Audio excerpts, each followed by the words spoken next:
está con nosotros Ricardo Garza. Ricardo, tienes un libro que se llama Redefiniendo el inconsciente.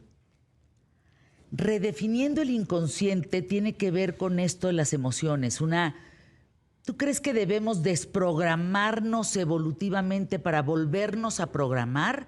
Porque yo hablaba hace un momento, Ricardo Garza, terapeuta experto en el campo de la salud emocional, presidente del Consejo Mundial de Desprogramación Evolutiva, que fue hasta 1830 que se descubre el término emoción y que después, por ejemplo, la tristeza y la calma tenía que ver con la melancolía. Y hoy son otros términos. Hoy hablas de estrés, hoy hablas de ataques de pánico, hoy hablas de ansiedad, hoy hablas de miedo. A ver, ¿cómo ha sido la evolución en las emociones? Fíjate que, de entrada, muchas gracias por el espacio, encantado de estar aquí contigo. Fíjate que la evolución tal cual de las emociones ha sido un paso maravilloso para la comprensión del comportamiento humano. Cuando nosotros alcanzamos a comprender cómo es que las personas están determinando sus decisiones, van a ser siempre y siempre basadas en emociones. Y muchas veces no sabemos qué emociones están detrás de dicha acción o decisión que estoy tomando. Y aquí hay algo bien importante: pareja, hijos, profesión, dinero y amigos ya viene predeterminado en un set estructurado. Por eso siempre terminamos teniendo el mismo tipo de trabajo, el mismo tipo de pareja, quizás la misma economía, el mismo éxito que tuvieron mis ancestros. Entonces es muy interesante comenzar a entender cómo es que estamos configurados y cómo es que las emociones han ido variando la comprensión que tenemos de ella, porque antes se veía mucho la histeria y se contemplaba que si ponías electroshocks había un cambio significativo en las personas, y claro que nada que ver. Sí, estamos hablando concretamente de la percepción, que es lo que tenemos que empezar a comprender. Se le llamaba histeria a los cólicos menstruales. Sí. Por eso nos dicen mujeres histéricas, ¿verdad? Sí, totalmente. Hazme el favor. Nada que ver. Por algo tan natural como un cólico menstrual, que claro que te da, señores, pues ¿qué le vamos a hacer? Claro. Y por eso histéricas. Y mucho tema de la represión de la mujer era considerado histeria, porque se desesperaba, por obvias razones, estaba demasiado cooptado su camino y no había manera de avanzar ni de crecer. Entonces, pues las mujeres se sentían ya muy incómodas y, entonces está histérica, ¿no? Era la conclusión que se sacaba y nada. No. Ahora, tú hablas de si quieres hablar de una desprogramación evolutiva, ajá, es porque hubo una programación evolutiva. Totalmente. Explícanos qué es programación evolutiva. Claro que sí. Todas las personas venimos programadas. Y esto lo podemos encontrar con una base científica muy importante que se descubre en los años 1930 con el doctor Warrington, que es la parte de la epigenética. ¿Qué es eso? La epigenética es la información heredada de los ancestros que existe en las células. Las personas lo pueden encontrar si ustedes ponen en Google. El segundo enlace es el gobierno de Estados Unidos y te dice que la epigenética, tal cual textualmente te dice, que es la información heredada de los ancestros. La epigenética también es la función que tiene el mismo gen de variar su funcionalidad. No cambia la información genética, pero sí cambia la función del gen. Entonces, esta información ya se ha descubierto en la parte biológica, que trae mucho el tema del doctor Bruce Lipton. No sé si alguna vez nuestro público lo haya visto. El doctor Bruce Lipton es un biólogo norteamericano que habla mucho sobre la epigenética y cómo el ambiente determina mis decisiones. Entonces, para que la humanidad no venga en blanco, viene con un set de programación, como cuando compramos un teléfono que ya viene listo con apps. Venimos entonces ya listos con ciertos patrones determinados de comportamiento. Que nos hace ser humanos, ¿no? Totalmente. Pero no solamente la epigenética es a nivel de los seres humanos. Lo tienen insectos, plantas, animales. Un ejemplo muy claro, por ejemplo, Fernanda, sería el hecho de que un árbol, cuando nace, viene de repente el otoño, va creciendo y sabe cuándo poner hojas, cuándo quitar hojas, cuándo bajarles el colorcito, dependiendo del ambiente. ¿Es la inteligencia biológica? Justo lo acabas de explicar de alguna manera impresionante. Inteligencia biológica que no pasa por la razón porque no hay un cerebro en el árbol. Pero toda la información viene en la semilla. Eso me parece interesantísimo. Es increíble cuando te das cuenta que tenemos la misma función. Sí, esa semilla sabe que es árbol, no fruto. Y o no perro. Y no hay un ego que diga, ahora quiero la semilla, perdón, la hojita color rosa, ahora la quiero color dorado por la temporada de la moda de París, ¿no? Que estamos en la semana de París. Oye, dices tú, oye, no es un ego, es la funcionalidad del inconsciente. Lo mismo tienen los animalitos, por ejemplo, cuando nacen en la estepa, que ya saben caminar y saben dónde comer. Ya venimos programados todos los seres vivos, no solamente los humanos. Oye, ¿qué traste le damos al mundo? Queremos cambiar todo de lugar. Totalmente. Por el ego. Por el ego, claro. Y ¿sabes qué es lo que tenemos que ver primero? El hecho de conocer nuestro inconsciente. Es toda esa información que ya viene predeterminada, generalmente de los ancestros. Entonces, cuando nosotros vemos que tengo el mismo tipo de pareja que mi mamá, que mi tía, que mi abuela, que tengo el mismo tipo de economía que mi papá, que mis tíos, híjole, pues casualidad no es. Bien decía Albert Einstein, Dios no juega los dados. Entonces, nada es coincidencia. Venimos con una biología determinada para que nos mantengamos ahí. Porque siempre, Fernanda, va a ser más prevaleciente para la vida humana el hecho del colectivo, no el individual. Entonces, el inconsciente va a predominar siempre la supervivencia. Y la supervivencia tiene 5 factores básicos, que es el ciclo de la vida: nacer, crecer, reproducirse, envejecer y morir. Si nosotros comprendemos que a eso venimos, que todo lo demás al inconsciente no le interesa porque no tiene juicio, no dice es bueno o es malo para mí, entonces lo que va a hacer es que me va a dar un comportamiento predeterminado. Y esa es la programación. Ahora, nosotros proponemos la desprogramación evolutiva para alcanzar la evolución, para no quedarme donde mismo que se quedaron todos mis ancestros o de lo que viví en la infancia, porque no solamente los ancestros.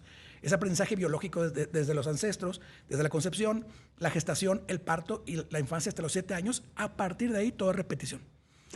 A partir de los 7 años, todo es repetición. Sí, totalmente. Es increíble porque ¿Cómo? te das cuenta. Sí. ¿Y sabes qué da miedo? Que esa matemática pues precisa. Ese da toda miedo.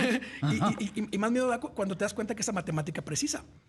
Entonces, por ejemplo, si haz de cuenta, lo primero que hace el inconsciente cuando ve que yo tengo un trauma, vamos a entender primero el trauma. El trauma es un conflicto que se genera cuando es inesperado, vivido en soledad, sin solución y que fue muy dramático. Eso genera un trauma, un conflicto. Si yo tengo un trauma y no pude liberar, entonces el inconsciente, su principal tarea es que yo libere en algún momento de la vida.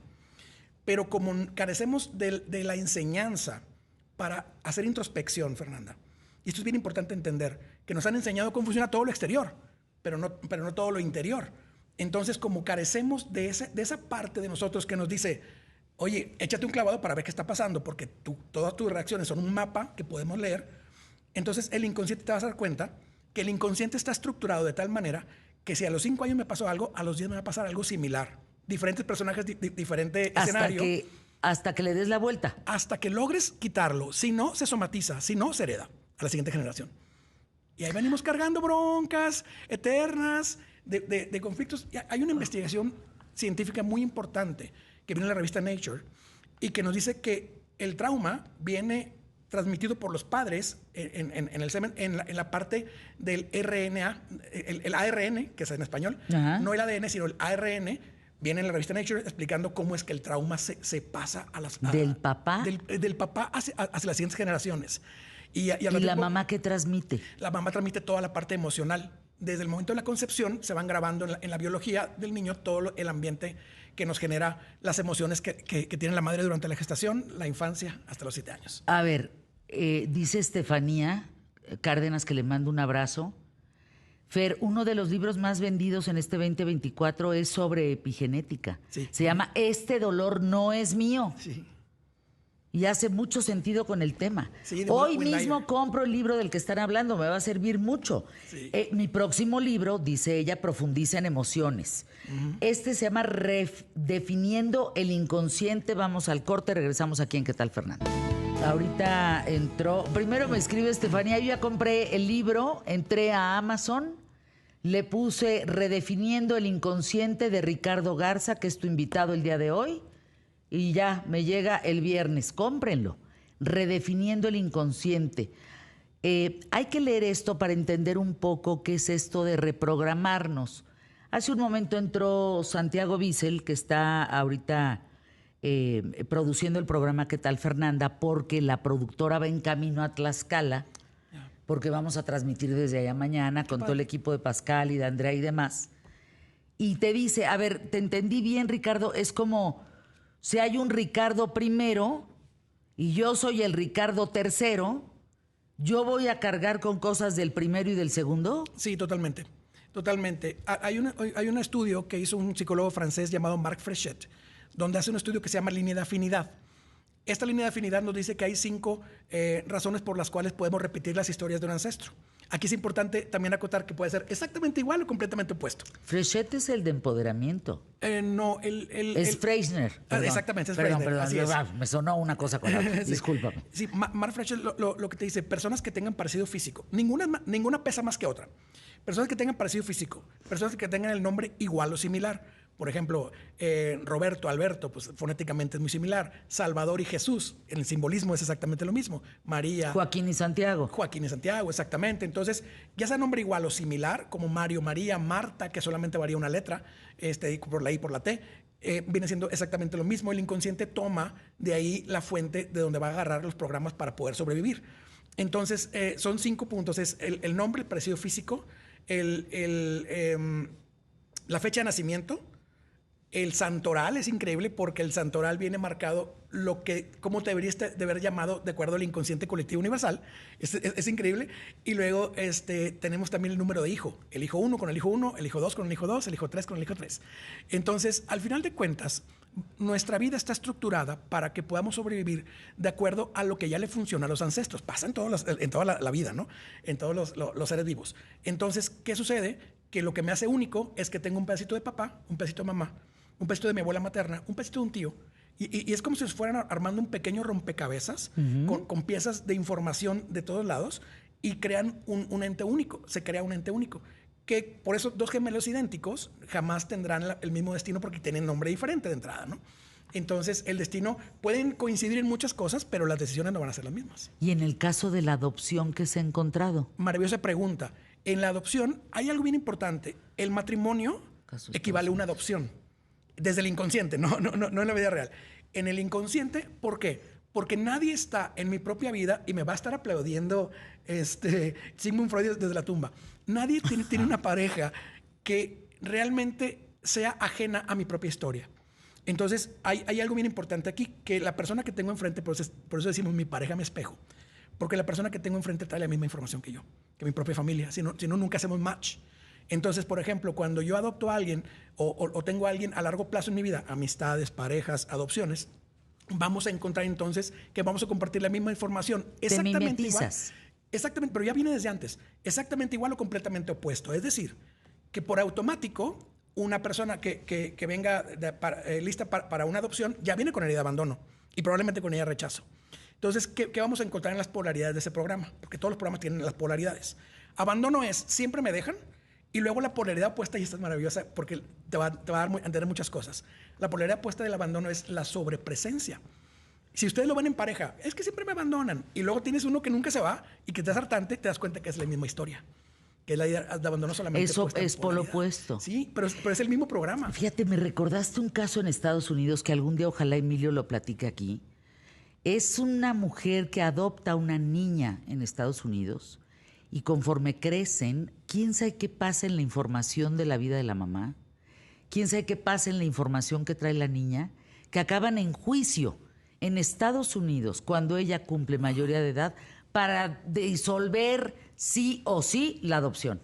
Wow. Porque no era posible que esas 2 personas estuvieran juntas por nada del mundo. Wow.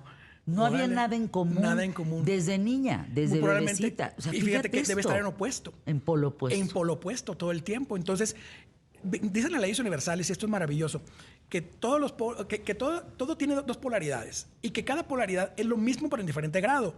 Es decir, por ejemplo, hablando de la luz, la completa oscuridad no me permite ver nada, pero la completa iluminación tampoco. Es decir, que las polaridades siempre son incómodas. Lo que tenemos que buscar siempre es equilibrio. Por eso nunca hay que buscar la felicidad, sino siempre hay que buscar la paz, que es la parte equilibrada. Fíjense, parece una bobada, pero no. En Los Tres García, en la película, acuérdense que era Luis Antonio García, José Luis García y Luis Manuel García, eran los primos que siempre se andaban rompiendo la boca, peleándose a muerte. Sí. Por el famoso Luis. Dice que ¿qué tanto se hereda y qué tanto se aprende? No hay un porcentaje preciso para determinarlo, pero en el inicio de nuestra vida todo es heredado. Luego, en la parte, por ejemplo, de la concepción, hay 2 momentos de la concepción que son importantes. Tenemos la información heredada y ese es cierto porcentaje. Luego nos vamos a la concepción. Cuando se hace la concepción hay 2 momentos. El momento inicial, que es cuando la madre queda embarazada y todo el ambiente se registra en la biología, en la epigenética. Pasamos a la siguiente fase, que es cuando mamá se entera que está embarazada, que nosotros le llamamos el momento del observador. ¿Qué pasa con el observador? Cuando mamá se entera que está embarazada, lo que piensa, dice y siente se va a grabar inherentemente en la biología del bebé. Ya va a quedar marcado. Entonces, eso va a generar la herida de rechazo, la aceptación, y luego nos vamos a la gestación, todo lo que sintió la madre, la infancia, las vivencias de las heridas de la infancia.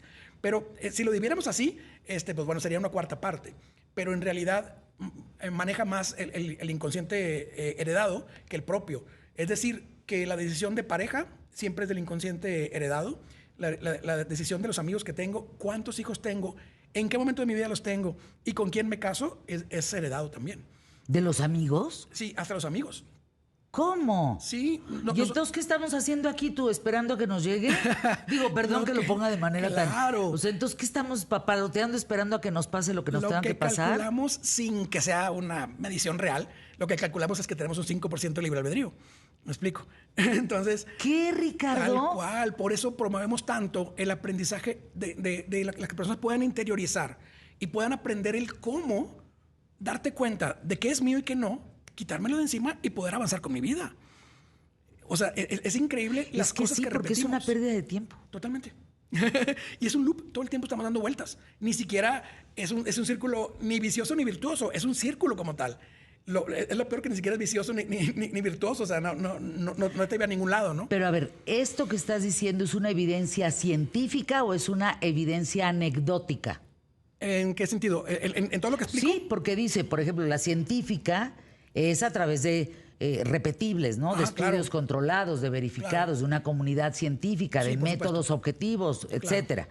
Lo otro son testimonios, experimentos, escucha, etcétera, de las personas, de grupo de personas. Es un método riguroso, pero no es objetivo, es subjetivo.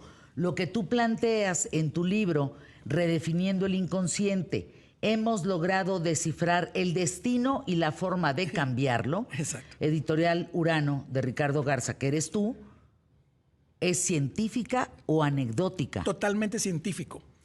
Porque, a ver, explícanos claro que qué hicieron para llegar a esta parte objetiva. Claro. Hay un estudio, y los voy a invitar a que entren a Google y busquen en la BBC, pongan epigenética BBC. Va a salir un estudio maravilloso que explica cómo es que los traumas se van heredando de generación en generación. Y hay ya investigaciones de la Universidad de Cambridge, en Reino Unido, de la Universidad de Harvard, que están haciendo ya investigaciones ya con resultados formales, tal cual, en donde van diciendo cómo es que se va estructurando la personalidad del siguiente, de tal modo que va basado en la información heredada anterior. Y viene un ejemplo muy bonito de una investigación que hicieron. De todos los ancestros que tuvieron una experiencia en una guerra, por ejemplo, en la Guerra Civil de Estados Unidos, así viene el estudio, las personas que tenían en las siguientes generaciones, que eran ancestros descendientes, perdón, de esos soldados, tuvieron menor expectativa de vida y tuvieron muchas enfermedades que lo llevaron al fallecimiento.